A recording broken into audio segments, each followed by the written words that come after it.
Assalamualaikum warahmatullahi wabarakatuh. Pemirsa yang baik, ini adalah kisah penyesalan terdalam yang pernah aku alami sepanjang hidupku. Penyesalan yang membuatku sangat terpuruk. Andai waktu bisa diputar kembali, mungkin aku tidak akan pernah melakukan kebodohan ini. Kini di masa tuaku, kurasakan begitu sepi. Tak ada siapapun yang menemani. Padahal aku masih memiliki anak-anak dan cucu.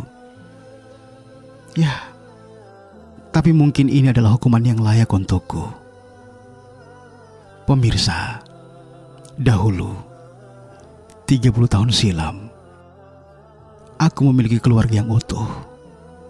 Seorang istri yang cantik dan solehah. Dan 3 orang anak yang lucu-lucu saat itu. Masing-masing Amir usianya 5 tahun, Rizna 3 tahun, dan Ramli berumur 8 bulan saat itu. Aku sendiri sehari-harinya bekerja sebagai tenaga honorer di sebuah kantor milik pemerintah yang gak usah aku sebut nama instansinya. Hari-hari kami lalui dengan kebahagiaan. Aku merasa bahagia karena memiliki keluarga yang sempurna, dan merekalah yang menjadi penyemangat hidupku. Salma istriku dan anak-anakku lah yang selalu memotivasi aku untuk semangat bekerja di luar sana. Meski aku sendiri tahu gaji honorer di masa itu tidak bisa diandalkan sama sekali untuk biaya hidup.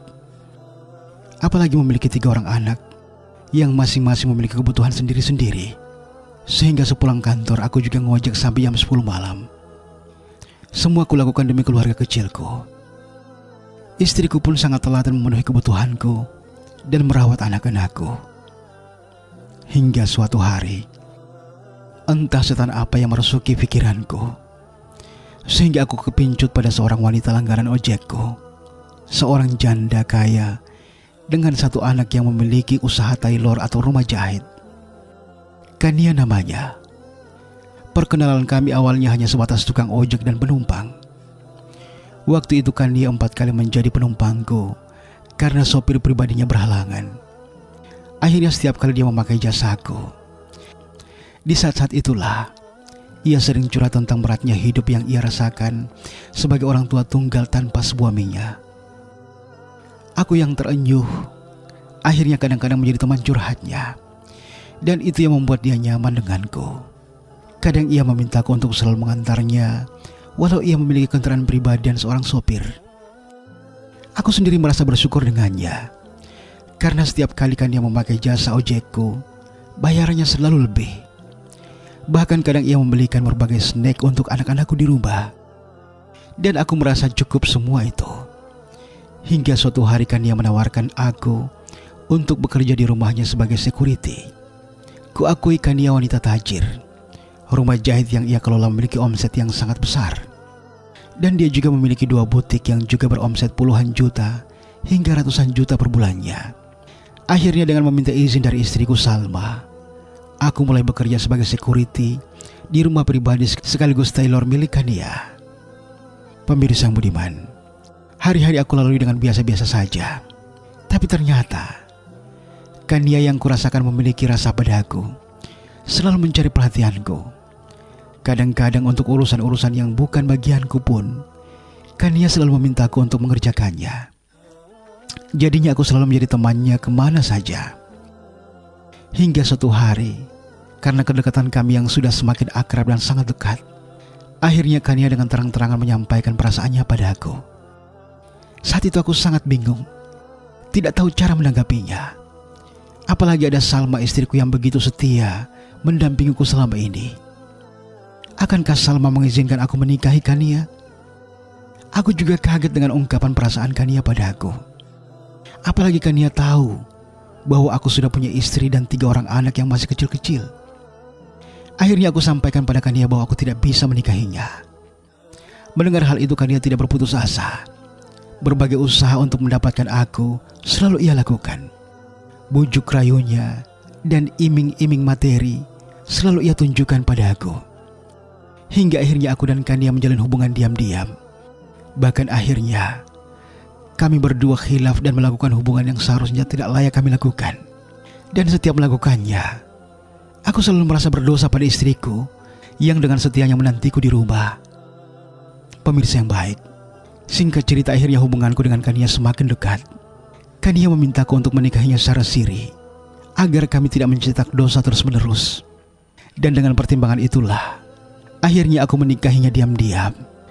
Dan istriku di rumah tidak mengetahui hal itu, karena dia tahu pekerjaanku sebagai seorang security memang harus loyal pada majikan.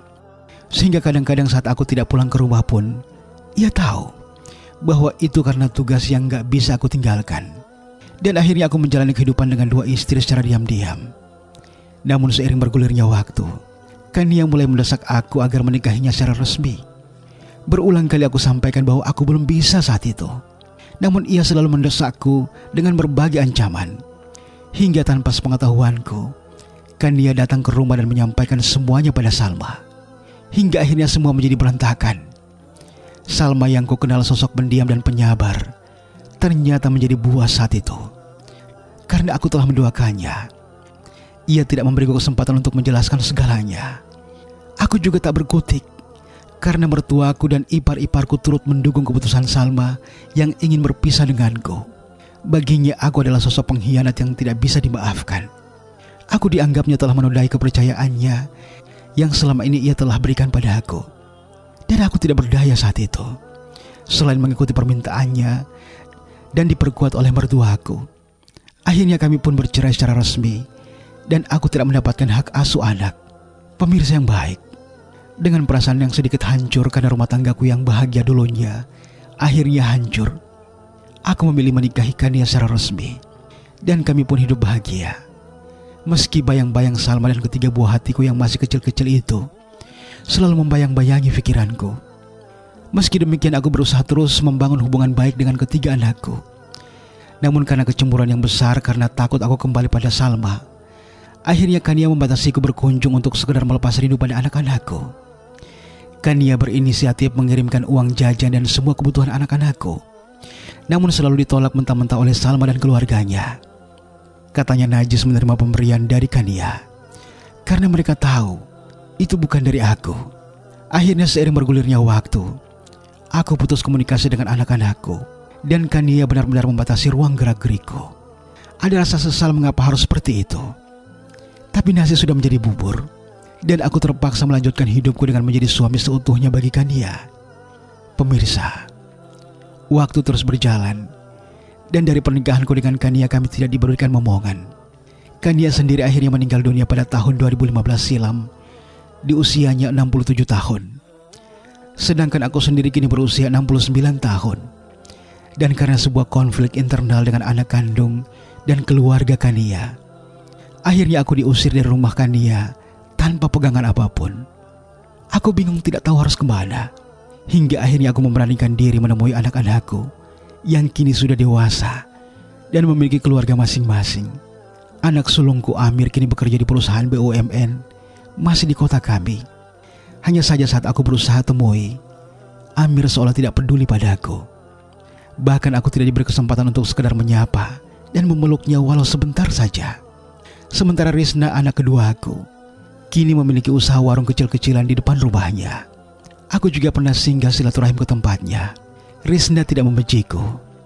Hanya saja dia tidak berani memberi ruang untukku tinggal bersama mereka karena tidak memiliki izin dari suaminya.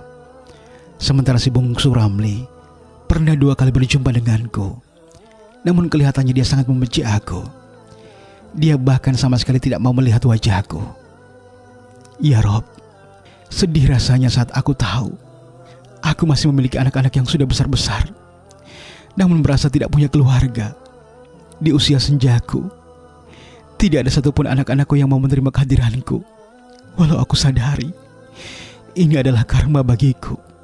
Apalagi mungkin saat itu ibunya begitu susah payah menghidupi dan membiayai kebutuhan mereka. Karena Salma ternyata memilih untuk tidak menikah sama sekali setelah pisah denganku. Pemirsa, di usiaku yang mulai senja ini, kini aku sebatang kara dan tinggal di rumah kontrakan sederhana di daerah Klaten. Sesekali aku masih ngojek karena masih memiliki sepeda motor. Hanya saja aku tidak sefit dan sesehat dulu. Doakan semoga aku kuat menjalani semua ini dan wafat nanti dalam keadaan baik, serta telah dimaafkan oleh anak-anakku serta mantan istriku. Terima kasih juga untuk Mas Dodi, tetangga kosan yang sudah membantu aku menuliskan kisah pedihku ini. Teruntuk ketiga permata hatiku, Amir, Risna dan Ramli. Maafin Papa, Nak. Maafin Papa. Papa sudah abai pada kalian. Tapi jujur, Papa sangat menyayangi kalian, Nak. Papa tahu kesalahan Papa sangat fatal, tapi Papa sayang banget pada kalian bertiga. Jika kisah ini sampai ke kalian, Nak, dan Papa sudah tiada, mohon maafin Papa ya. Maafin Papa. Maafin semua kesalahan Papa. Sungguh Papa sangat menyesal sekali. Sangat menyesal. Pemirsa, demikian kisahku ini. Semoga bermanfaat untuk kita semua. Wassalamualaikum warahmatullahi wabarakatuh.